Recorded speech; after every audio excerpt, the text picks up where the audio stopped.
समकोण त्रिभुज जिसकी भुजाएं 3 सेंटीमीटर और 4 सेंटीमीटर है। लिखा हुआ है कि कर्ण के अतिरिक्त यानी कि अलावा, तो उसके कर्ण के परित घुमाया जाता है। इस प्रकार प्राप्त द्विशंकु के आयतन और पृष्ठीय क्षेत्रफल ज्ञात कीजिए। पाई का मान जो भी उपयुक्त लगे प्रयोग कीजिए। पाई का मान हम लोग 3.14 भी रख सकते हैं या 22/7 भी रख सकते हैं। तो देखिए यहाँ पर जो समकोण त्रिभुज है ऐसे बनाना है कि उससे जो है कि 2 गो द्विशंकु बन रहा है।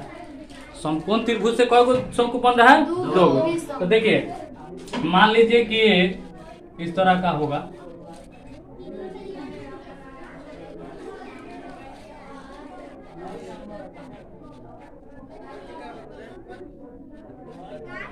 ABC। यहाँ पर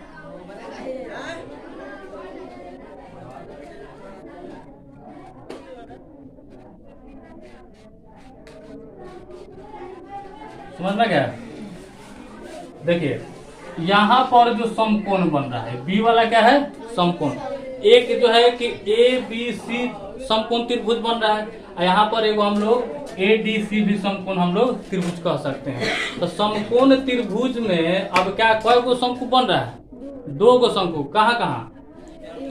एक वो जो है इसको अगर ढक लेंगे तो इधर देखिए इस तरह का आकृति बन रहा है कि नहीं बन रहा है? शंकु बन रहा है। और इधर अगर ढक लेंगे तो इधर भी शंकु हमारा बन रहा है कि नहीं बन रहा है? तो अब कह रहा है कुछ कि कर्ण के अतिरिक्त अगर इस समकोण त्रिभुज में चलेंगे तो कर्ण हम लोग का कौन होगा? ये AC होगा। ABC त्रिभुज में चलेंगे तो कर्ण हम लोग का क्या बनेगा? AC बनेगा। समझ में गया? उसी तरह से तो कर्ण के अतिरिक्त भुजा दिया होगा। तो एगो शंकु के लिए 3 सेंटीमीटर और एगो शंकु के लिए कई सेंटीमीटर? 4 सेंटीमीटर दिया है। तो मान लीजिए कि ये 3 सेंटीमीटर है तो ये भी हमारा 3 सेंटीमीटर होगा कि नहीं होगा?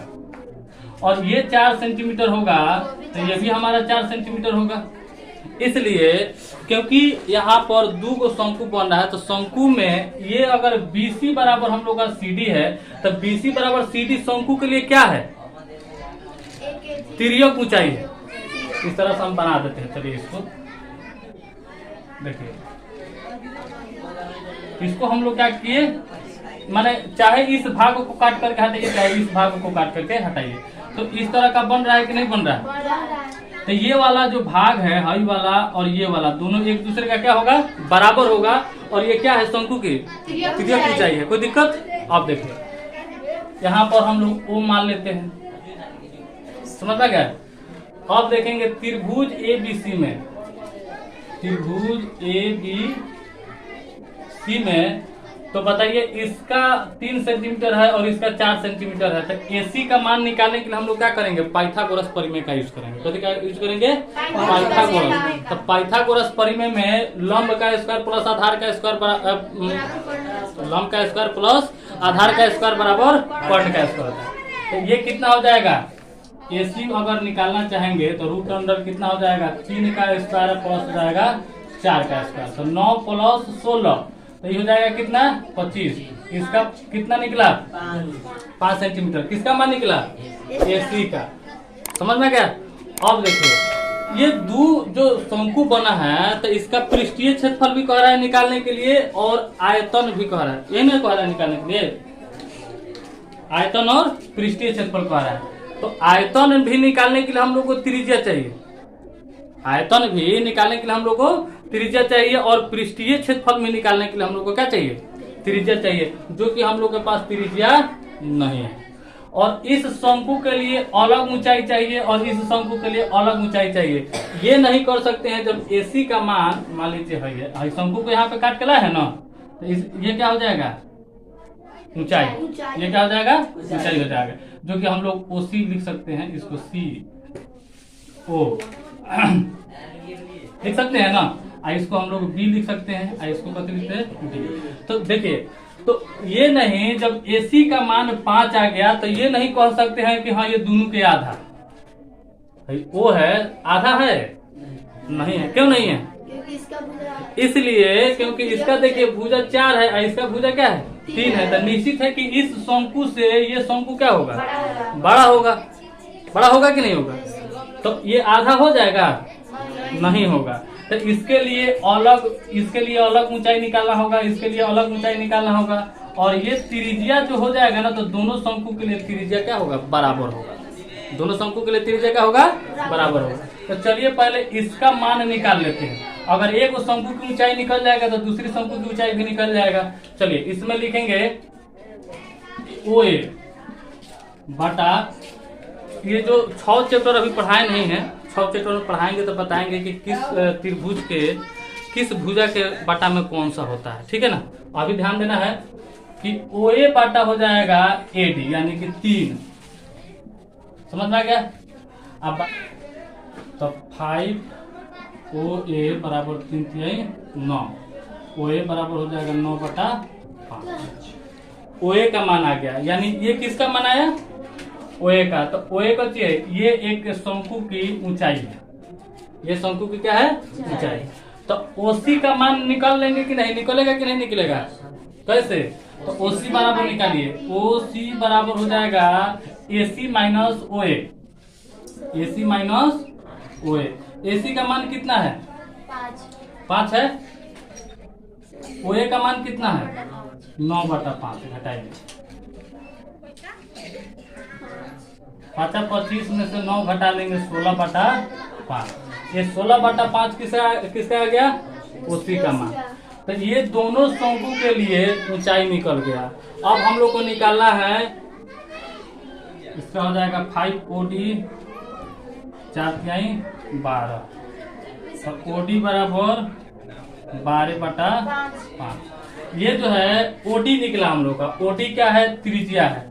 अब देखिए इतना निकालने के बाद सब चीज का निकाल लिए हैं, तो इसका आयतन निकालेंगे और पृष्ठीय क्षेत्रफल निकालेंगे। अब जो है कि हम लोग को सुविधा हो गया। तो लिखेंगे दोनों शंकु का आयतन, दोनों शंकु का आयतन, दोनों शंकु का आयतन। शंकु का आयतन क्या होता है, 1/3 πr², ठीक है ना। तो अब ये दोनों शंकु का आयतन निकालने के लिए दोनों की ऊंचाई अलग अलग है, तो इसका जो है कि 2 हो जाएगा। अब देखिए H1 हम लोग एक कर सकते हैं और एक H2 कर सकते हैं, πr² H2, इसलिए क्योंकि दोनों क्या है, ऊंचाई अलग अलग है, तो H1 H2 कर दिए हैं। चलिए यहाँ पे बना देते हैं। 1/3 का 1/3, ये सभी कॉमन, इसमें कॉमन क्या हो जाएगा, 1/3 πr² कॉमन हो गया। एक हो जाएगा H1 प्लस एक हो जाएगा H2। 1/3 पाई का मान 3.14, R का वैल्यू कितना है, दोनों के लिए त्रिज्या बराबर है, तो त्रिज्या हम लोग OD निकाले हैं। OD का मान कितना है, 12/5 और गुने 12/5 इंटू H1। एगो का H1 कितना आया है, एगो का आया है 9/5, और एगो का कितना आया है, 16/5। ये 3 चौका 12, 3.14 गुने 12 चौका 48 बटा हो जाएगा 25 गुने, ये कितना हो जाएगा, दोनों का निकालेंगे तो 25/5 यानी कि आ जाएगा 5। घटाएंगे तो कितना आ जाएगा, 5 आ जाएगा। अब देखिए 5 से 5 25, 3.14 गुने 48 बटा हो जाएगा 5। इसको गुना करने पर 150.72 बटा हो जाएगा 5। अब इसको भाग देंगे तो 5 सेंटीमीटर क्यों। अब जो इसका दोनों शंकु का आयतन निकाल लिए, अब हम लोग को निकालना इसी में है पृष्ठीय क्षेत्रफल। तो लिखेंगे द्विशंकु का पृष्ठीय क्षेत्रफल। तो दोनों शंकु के लिए अलग अलग होगा, तो πr_l 1 हो जाएगा प्लस πr_l 2 हो जाएगा, क्योंकि दोनों की तिर्यक ऊंचाई l क्या होता है, तिर्यक ऊंचाई होता है, तो दोनों के तिर्यक ऊंचाई अलग अलग है। तो दोनों में कॉमन क्या है, πr कॉमन ले लिए तो ये हो जाएगा L1 प्लस L2 हो जाएगा। पाई का वैल्यू 3.14 गुने r का वैल्यू दोनों का बराबर है, जो कि OD त्रिज्या है, तो OD का मान 12/5 आया। L1 प्लस L2 है, L1 का एगो 3 है, आगे को कितना है 4, दोनों शंकु के लिए। तो 3.14 गुने 12/5 और गुना हो जाएगा 4 3 7। अब ये जो है सभी को गुना करेंगे, 3.14 गुने 1284 बाटा हो जाएगा 5। ये दोनों को गुना करेंगे, भाग देंगे तो भाग देने पर आ रहा है 52.752, 52.752 ये सेंटीमीटर स्क्वायर होगा इतना।